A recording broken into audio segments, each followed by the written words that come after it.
से ऐसा लग रहा है कि अमेरिका भी अभी समझ नहीं पा रहा है या फिर बहुत समझकर ही स्थिति में पहुंचा है। मेजर जनरल जीडी बख्शी, क्योंकि देखिए आपने किस तरह से 9/11 की बरसी का जश्न मनाना, उस पर सरकार का गठन करना, और अमेरिका ऐसा लग रहा है कि उसे समझ नहीं आ रहा इस पर क्या बोले। वो सख्त लहजा नहीं नजर आया जो हम उम्मीद कर रहे थे अमेरिका से। देखिए, मैंने कभी किसी अमेरिकन नुमाइंदे को इतनी दबी, इतनी घबराई हुई आवाज में बोलते नहीं सुना। आई एम श्योर प्रोफेसर साहब मेरे से सहमत हैं। ऐसे दबे शब्दों में बोल रहे थे क्योंकि मुझे लग रहा है कि उनके अभी भी कुछ अमेरिकी नागरिक फंसे हुए हैं तालिबान के पीछे, लाइंस के पीछे, और बहुत सारे अफगान जिन्होंने उनकी मदद की थी, जिनको उन्होंने वायदे दिए थे कि हम आपको निकाल लेंगे, वो अब टोटल तालिबान के रहम करम पे डिपेंडेंट हैं। ये जो आईएस खोरासान के बारे में बोल रहे थे, जो लेटेस्ट रिपोर्ट्स भारत में आई है, उसके मुताबिक आईएस खोरासान आईएसआई की क्रिएशन है। उन्होंने इसलिए क्रिएट किया है कि वो रिंग फेंस करे तालिबान को, तालिबान बन जाए good boy, IS Khorasan bad boy. हमें कभी नहीं सोचा था कि अमेरिकी अपने सिपाहियों 13 मरीन्स की मौत के बाद 18 मरीन्स घायल हुए, इस तरह का वीक अप्रोच लेंगे।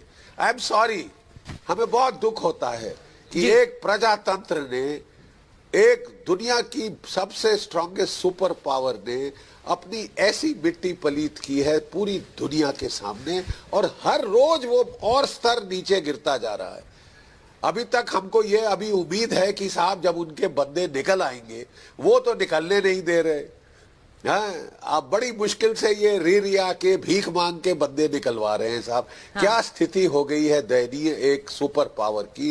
ये बहुत खराब लग रहा है देखने का। और मैं आपको बता दूं कि ये जो तालिबान की सो कॉल्ड सरकार है, ये सरकार नहीं। मैं जीडी बख्शी साहब से सहमत ही नहीं हूं। उनकी बात को आगे बढ़ा के एक बात कहना चाहता हूं कि जो अभी अभी आपके चैनल पे अमेरिकी प्रवक्ता ने बोला है, इससे घटिया एनालिसिस मैंने आज तक कभी भी इंटरनेशनल वॉर और इस सिचुएशन का किसी के मुंह से नहीं सुना है। ये कह रहे हैं इंक्लूसिव सरकार। मुझे बताइए, ये खुद क्या अमेरिका के अंदर डेमोक्रेट और रिपब्लिक मिलकर इंक्लूसिव सरकार बना सकते हैं और चला सकते हैं?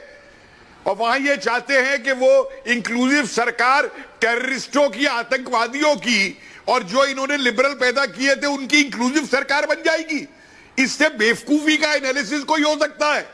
फिर दूसरी बात इन्होंने की कि हमारे अपने अमेरिका के रूल्स हैं। मुझको ये बताएं कि अमेरिका का कौन सा रूल, अमेरिकन आर्मी का जो कोड है, वो कौन सा कोड ये कहता है कि अपने हथियार, अपने तोप, अपने हवाई जहाज, अपने हेलीकॉप्टर उनको गिफ्ट में देके वहां पे चले आओ। अरे जो हारती हुई सेनाएं भी है वो अपने एम्यूनिशन के डम्प्स को और उनको ब्लास्ट करके चली आती है कि दुश्मन के हाथ में ना लगे। और तीसरी चीज मैं आपको बताऊं कि असली बात होती है साइकी को समझने की। जो जिहादी इस्लामी तक तालिबानी साइकी है, जो उनकी मानसिकता है, वो मानसिकता वही की वही है जो तालिबान के पैदा होने पे हुई थी और जो आज है। और अमेरिका इसको समझने में बिल्कुल फेल ही नहीं हुआ है, बल्कि उनको सपोर्ट करके उनका पार्टी बन गया है किसी भी तरीके से। तो आज दुनिया अब अमेरिका की तरफ इसलिए नहीं देख रही है कि अमेरिका किसी को बचाएगा। आज तो साउथ कोरिया, आपका ताइवान, फिलीपाइंस, उन सबको लेसन लेना पड़ेगा कि जिस तरीके से अमेरिकी अफगानियों को छोड़ के भाग गया जो उनके साथ खड़े थे, कल को अगर चीन उन पे कुछ करता है तो अमेरिका क्या करेगा? हर किसी को अपने पैरों पे खुद खड़ा होना पड़ेगा। ये जो अलायंस बना है आईएसआई, और ये जो कहते हैं कि आईएसआई अलग है और तालिबानी अलग है, ये किसको बेवकूफ बना रहे हैं? और अमेरिका ने तो इस समय यूरोप का गजवा, यूरोप के दरवाजे खोल दिए हैं। आप मेरा एनालिसिस देखिए, कल को टर्की जो है वही खलीफा का राज बनाने के लिए ना यूरोप के ऊपर हमला करे और ना यूरोप के अंदर आतंकवाद बढ़े, तो मेरा एनालिसिस करना मैं बंद कर दूंगा इसको उठा करके। और इन्होंने सबके नाम लिए कि साहब अफ्रीका के देशों में टेररिज्म